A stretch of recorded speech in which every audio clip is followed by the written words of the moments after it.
بخاری اور مسلم کی حدیث ہے، نبی پاک صلی اللہ تعالیٰ علیہ وآلہ وسلم نے فرمایا کہ تم جو بھی خرچ کرتے ہو، گھر کے جو اخراجات کرتے ہو، فرمایا کہ جو بھی تم خرچ کرتے ہو جس میں مقصد اللہ کی رضا ہو، مقصد اللہ کی رضا ہو، تو فرمایا تم جو بھی خرچ کرتے ہو اس پر تمہیں اجر دیا جاتا ہے،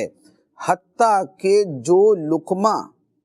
تم اپنی بیوی کو کھلاتے ہو اس پر بھی تمہیں اجر عطا کیا جاتا ہے۔ اب آپ دیکھیں کہ چیز کیا ہے کہ آدمی اپنے بچوں کی خواہشات پوری کرتا ہے، اپنی بیوی کی خواہشات پوری کرتا ہے،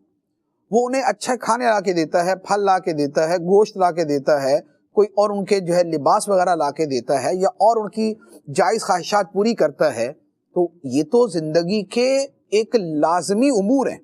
اس کے بغیر تو زندگی نہیں گزرتی، لیکن ان پر بھی فرمایا گیا کہ اللہ تعالیٰ اس پر بھی تمہیں اجر عطا فرمائے گا، جب کہ مقصود اللہ تعالیٰ کی رضا۔ فرمایا تبتغی بہا وجہ اللہ، جب کہ اسی خرچے کے ساتھ تم اللہ کی رضا کو طلب کرو، کیونکہ خرچہ تو یہ بھی ہو جاتا ہے نا کہ ایک بندہ ہے جو نا حلال ہی کماتا ہے اور اپنے گھر والوں کو کھلاتا پلاتا سارا کچھ کرتا ہے، لیکن اس میں رضا الہی کی نیت نہیں ہے، بس یہ ہے کہ بھئی دنیا کی that is a norm of the world, یہ دنیا کا ایک طریقہ ہے تو لہذا میں کر رہا ہوں، میں ٹریڈیشن ہے، رواج ہے یہ۔ لیکن ایک بندہ اپنے گھر والوں میں اس لیے خرچ کرتا ہے کہ میرے رب نے فرمایا ہے کہ بیوی بچوں پہ خرچ کرو۔ ایک آدمی اپنی بیوی کو اچھا لباس یا اچھا پہناوا یا اچھا کھانا اس لیے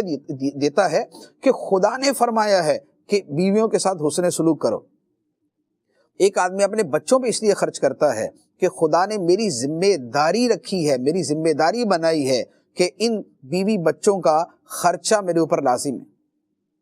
تو لہذا میں اس حکم پہ عمل کرتے ہوئے یہ نفقہ، یہ اخراجات کی ادائیگی کر رہا ہوں، یہ ان کی ضروریات پوری کر رہا ہوں۔